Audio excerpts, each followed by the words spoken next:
Welcome to Waterspout, brought to you by the St. Johns River Water Management District. Waterspout offers a behind-the-scenes look at how we conduct our work, the research, the projects, our partnerships, and most important, how we serve the community by balancing the needs of water for the environment, businesses, and the people in the Sunshine State. Welcome to this episode of Waterspout. I'm your host, Tiffany Cowie, and today we're going to learn about how water conservation is at the core of the St. Johns River Water Management District's mission of protecting and ensuring the sustainability of Florida's water supply.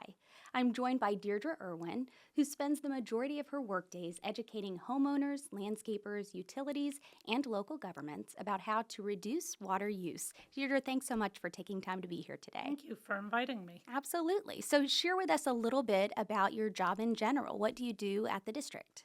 Thanks. I am the Water Conservation Coordinator, and here at the district, water conservation touches just about everything that we do.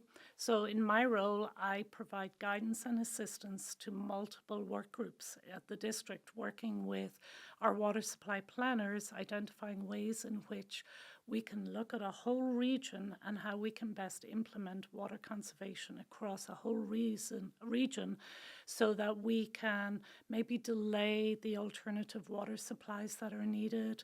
Then I also love working with communications because I get to help craft the message. It's so important that we message water conservation effectively so we encourage behavior change. Then I also help with the landscape irrigation industry because the reason we focus on that segment of our area that we work in is because outdoor water use is the number one area where we can maximize conservation.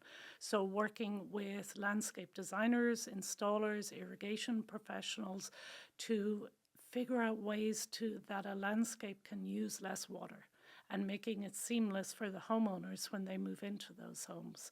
So it's a very broad, diverse type job, which makes it every day is different. It makes it very interesting. Well, I'm glad that you're here and that you love what you do. I think that makes a big difference since you are responsible for outreach to so many different industries.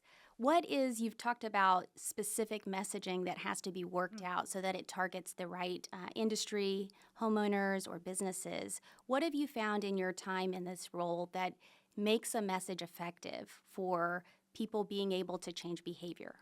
Well, you have to look at the audience you're targeting and make sure it's something that's within their control to change. So talking to a homeowner about utility water use isn't going to be effective. Speaking to a homeowner about their irrigation system and perhaps empathizing that sometimes it's complicated to change their controller and reset it and pay attention that they don't have leaks. So speaking directly to them. And I find using my experience as a homeowner with an irrigation system and explaining, it is complicated, but it's worth investing your time to make the system more efficient. So really focusing on that audience. If I'm dealing with the irrigation industry, I need to understand what their world is like, the complexity of the timeline of installing a landscape and an irrigation system, best ways to retrofit, staying up with the technology and understanding all of that. So it does vary significantly. And then, of course, working with local governments is one of my favorite things to do. We provide a service where we help them craft codes and ordinances that will maximize landscape efficiency. And ensuring that they have language that makes sense and is easy to implement and easy for them to enforce. So I really enjoy working with that audience in particular. Since taking on the role of water conservation coordinator, have you seen growth in that area in terms of relationships and local governments maybe partnering and really sharing out the message? Absolutely. It's all about partnerships and relationships. And by all of us working to message the same information, we are being more effective. So the one thing the district does, we have developed graphics that we share out to local governments to help them message water conservation, either through social media, bill stuffers, on their websites, so that way when somebody is trying to learn a little more with their utility, their water management district, they're seeing the same information. So that has been one way that we have, I think, been very successful. Then also reaching out to new and different groups. And for instance, the business owners and facilities managers in commercial buildings. That's not a group we've worked with a lot, but recently we are talking to them about how they operate these large facilities as efficiently as possible. So again, targeting those people whose job it is to manage the water use at their facility. So the partnering is really essential for everything that we do. I can see that, and it seems to all come back to building relationships, which you've had time to do, and so it's effective, it seems. Do most of the entities that you shared want to be part of moving water conservation forward? Sometimes they don't really understand the value. So whenever I present to a new audience, I tell the story, and I explain what water supply planning is, and that the state really has a fabulous, robust, planned strategy to ensure we have enough water for all of the people moving to Florida. So telling that story that this prolific source of water that we've had all these years from the aquifer is now becoming constrained, and they can help us, and especially that irrigation industry. I tell them they're our superheroes. Everything they do can help us prolong that supply of water and maybe reduce the need to go to those more expensive sources. So educating them, I think, is a huge part, especially with a new audience. And so they understand their place in this whole world of water supply planning. Do we know what part of the water supply is used outdoors? We're seeing a change in that. Historically, it would have been water from the aquifer. But now we're seeing reclaimed water being used for irrigation. We're encouraging new subdivisions to consider using stormwater, so surface water. So we're trying to get away from using potable or drinking water on our grass, which makes sense. It makes sense. Irrigation is responsible for nearly half of the water used for, at least for homeowners, right? Correct. That's what we're seeing in the data from our utilities, that we are using about 50%, sometimes even more. Homeowners frequently have no idea they're using that much. So first of all, making them aware, targeting those high water users, and finding ways that make sense for them to reduce that outdoor use. All right, thank you. We'll be right back after this quick message. The St. Johns River Water Management District is committed to preserving and protecting Florida's water resources for generations to come. From improving water use efficiency and reclaiming water for reuse to managing water resources in times of wet and dry periods, the St. Johns River Water Management District is taking action on conserving Florida's precious waters. To learn more, visit SJRWMD.com. Welcome back to Waterspout. I'm your host, Tiffany Cowie, and today I'm joined by Deirdre Irwin, the district's Water Conservation Coordinator. Deirdre has developed a number of programs at the district to help educate the public on water conservation. Deirdre, thanks again for being here. Happy to be here. So tell me about the programs that you have developed to target some of these audiences that you've shared. Sure. Probably the one I want to speak about first is what I would think of as our biggest program. That's the Florida Water Star program. And that was developed by the district in 2005. We launched. And it really is working with builders to build homes that are more water efficient. So on the day the new homeowner moves in, they don't even know they are living in this specially designed home that uses less water. So they save money on their utility bill. They save up to 40,000 gallons annually. And a lot of it is just through careful design of the irrigation system and indoor water use also. So that program is now statewide. We have certified third-party certification of over 8,000 homes. And the language in the Water Star program has transitioned into becoming local building code or landscape irrigation codes. So we've had a lot of unintended benefits come out of that one program. Another program that we work in terms of crafting our message to the public is the Water Less program. We're just going into our 4th year, so we're excited about this simple message of just water less.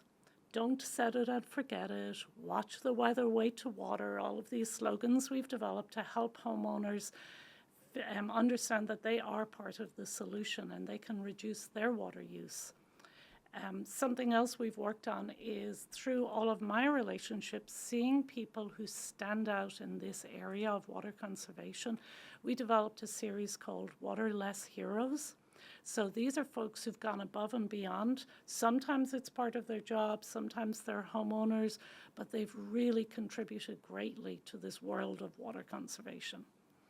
I love all of the programs. I think that especially recognizing people who are going above and beyond, that's got to be a great way to get people energized about participating. So I'd like to kind of break those apart, Water Star and the Water Less campaign. So Water Star, I know you have really spearheaded for years and made sure that it was updated. How do people get information about that, specifically if they're trying to move in that direction? Absolutely.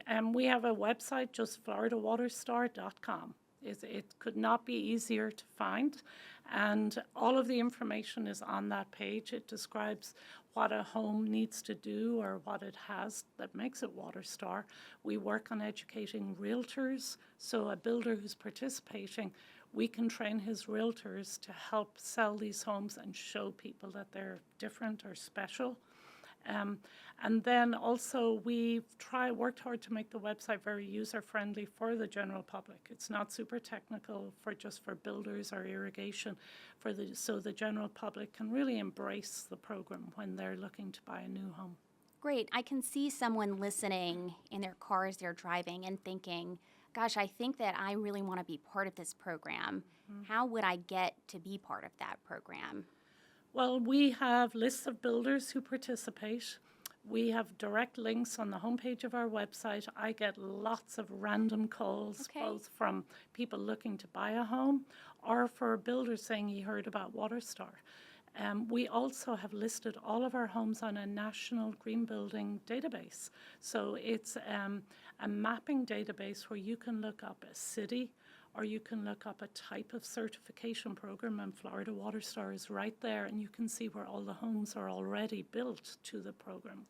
So if someone thought they had a home that they have built to that, could they contact you and you would have to come out and certify it? Is it a process, an in-person process? It would be unusual to just come out and they happen to comply. It usually takes pre-planning. So working with either the home builder or the home buyer, usually before any work has begun, making sure they understand what's needed and understand how to design the irrigation system.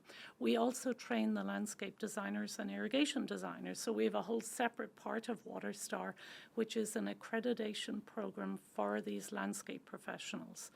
And that has been another unanticipated bonus in the program. We've trained over 1,000 landscape irrigation professionals on why we need to do this, how you design a landscape and irrigation system. They take a training class, they pass a test, and they become an accredited professional. And that part of Water Star has been hugely successful. That sounds amazing. What would you say in your time working with water conservation, if you had to list 3 takeaways for homeowners who are listening, what would your key takeaways be? I would say getting control of your controller. Perhaps once our rainy season comes, usually late May, early June, consider turning off your irrigation system and only turning it on when needed.